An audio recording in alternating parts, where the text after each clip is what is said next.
Well, we're going to start our Thursday morning off some areas of frost that are going to be very likely across much of the area. Just goes to show this time of the year, it becomes much more common by mid-October. Into the weekend, much milder weather, dry conditions, bright skies and sunshine. And next week, we're going to fill it up with more sunshine and mild weather as quiet conditions will continue. Now, downtown Toledo, it's incredible how quickly it's falling under clear skies and light winds. We're already down to 37 degrees, and it's a calm wind. And dew points back at the mid-30s. Going to slow now how much we're going to actually be able to cool. Should end up in the low to mid-30s. Now, earlier this evening, did you catch it? Wasn't quite as vivid as it was yesterday, but Comet Atlas was once again visible.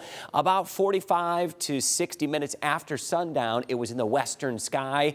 It was adjacent to the planet Venus, and this is going to continue to become a little dimmer and a little bit more elevated above the horizon over the next several nights. Still some opportunities to see it, but the full moon that we had tonight did somewhat hamper the viewing of Comet Atlas. Freeze warnings, they are in place for the majority of the area, and this is really going to be one of the last times we see those this growing season, as it officially really has now come to an end. 30s and 40s is where we are right now across much of the region, and with the dry conditions, crisp, clear nights, this is exactly what we need to really activate some of the fall colors, which are now starting to show low to moderate color, not quite to peak yet.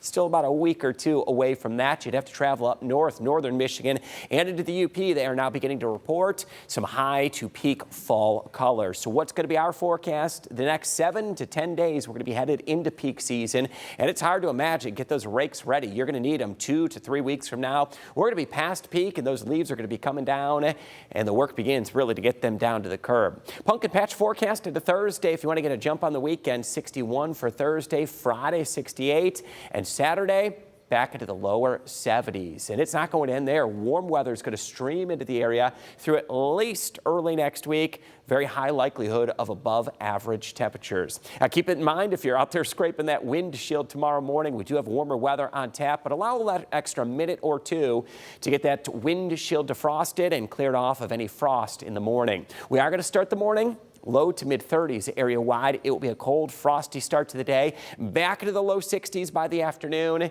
and it will be a beautiful, bright day. Mostly clear tonight, down to 34 for the overnight low. And look at how bright and beautiful it's going to be for the Thursday afternoon, right around the lower 60s. And that sunshine is going to stick around into Friday and through the weekend ahead. Saturday, 71. Sunday, 74. Not a drop of rain in sight. And early next week, mid-70s, Monday into Tuesday. And still stay fairly mild even toward the end of that 10-day forecast, staying at least in the low to mid 60s or warmer.